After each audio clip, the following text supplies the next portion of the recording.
او بل غټ خصوصیت په دې شپه کې دا ده رسول الله صلی الله علیه وسلم فرمایي من قام ليله القدر ایمانا واحتسابا غفر له ما تقدم من ذنبه. دې شپه کې چا د الله عبادت وکړو ثواب یې غنلو اجر او ثواب غفر له ما تقدم من ذنبه مخکینه ټول ګناهونه به الله معاف کړي. دا په دې شپه کې دا خصوصیت ته په نور شپو کې نشته.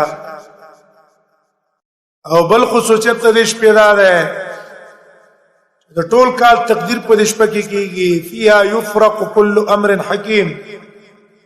دې کې د ټول کال تقدیر په دې شپه لیکل کیږي.